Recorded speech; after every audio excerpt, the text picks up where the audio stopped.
I want you to know the most common reviewer criticisms of the research problem.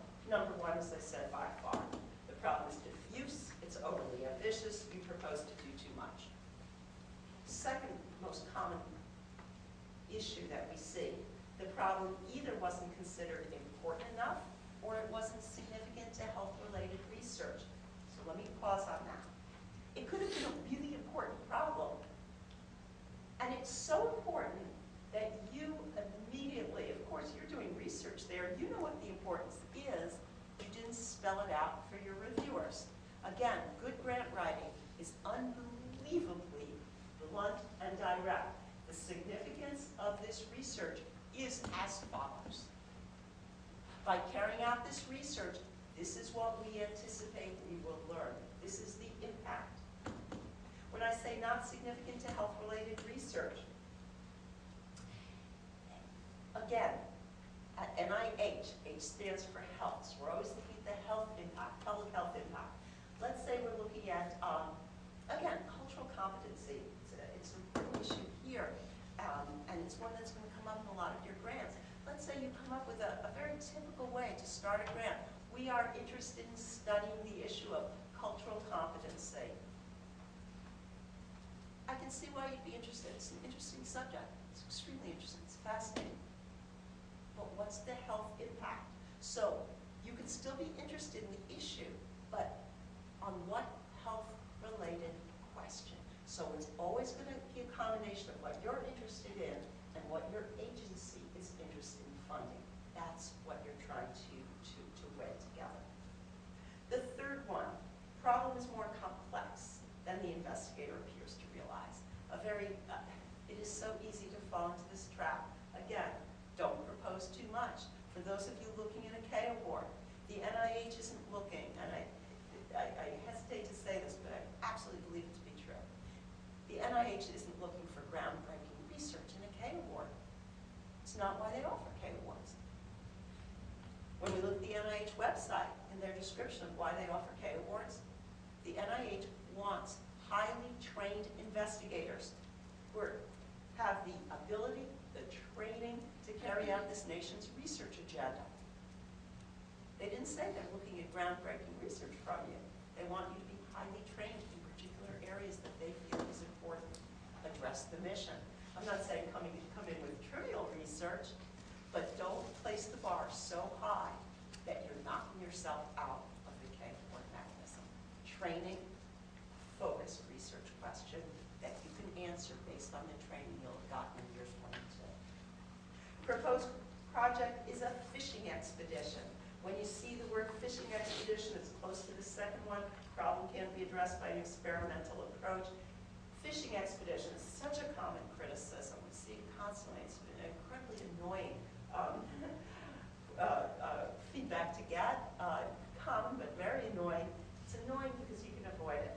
When we see the words fishing expedition, in general it means that that you didn't give them a roadmap to the research, that you didn't give them a hypothesis, you didn't give them an idea of where this research was headed. You said, we're going to study this, we're going to look at this, we're interested in this. No, we hypothesize, even if it's descriptive research. Again, descriptive research, I would probably try and add a hypothesis. Why would I do that? There's a bias towards funding hypothesis-driven research. So, can descriptive research be hypothesis-driven? Sure, it can. Can descriptive research sometimes be the right approach? No question about it. No question about it. And again, I don't know if I gave an example earlier, but when I think about the NIH and funding descriptive research, certainly all of the research, the early research about AIDS was all descriptive, all funded by the NIH. What was this new illness, this new disease that was taking over? It was all descriptive research. It was all funded. How did people get it funded? Obviously, the significance of the problem is huge, but it was the right approach. It made sense. We didn't know that much. It was almost impossible to do anything but descriptive research in the beginning. For those of you, how many of you here are looking at doing something with descriptive research, qualitative research? When we look at the research design and methods. Here's how you get it funded. It's actually, in my opinion, it's straightforward. If we're doing descriptive research, something that's a little bit harder to get funded. Probably not wrong to say, it's probably a little bit of a bias against it. When we get to research design and methods and we say, this is a descriptive study, this is a qualitative study, whatever's right for you, then you have a separate subhead which says rationale. Literally, the word rationale. The reason we have designed this as a qualitative study is as follows. We considered other study designs, and here's why we chose this. Here are the reasons. Don't leave yourselves wide open to criticisms.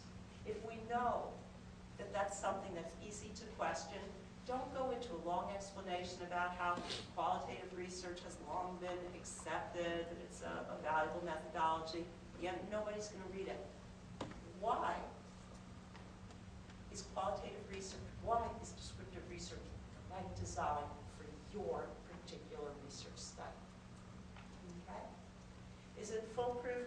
Nothing's foolproof, but it's about as good as you can get. So, rationale. What do reviewers look for? We looked at what they don't want to see. What do they give you extra credit for? Impact. And when I say impact, I want you to start thinking about impact the way the NIH defines it. Again, I would say the word impact is becoming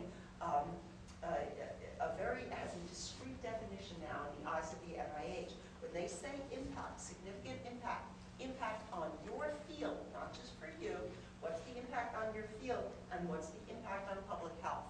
When I write about the impact of my research, and when I get to the background significance, which we'll look at tomorrow, when I'm talking about significance, I use the words, the public health impact of this research is as follows.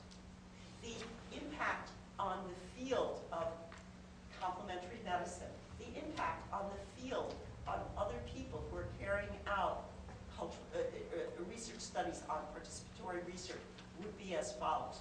Very discrete, specific language. Why is that so important? Again, when we look at the review process tomorrow, as applicants to the NIH, we keep thinking, oh, it's so hard. It's hard for me. This is a rough time to be going in for a grant. It's so hard for me. It's hard for the reviewers, too. And it's hard to have sympathy for the reviewers, particularly after you get a summary statement. Sometimes we have no sympathy at all. It makes us really mad. But from the reviewer's perspective, they're looking at upwards of 100 applications for each deadline. And our reviewers aren't NIH bureaucrats. They're people like Dr. Mao, who has a full-time day job, but 3 times a year they carry out reviews of grants.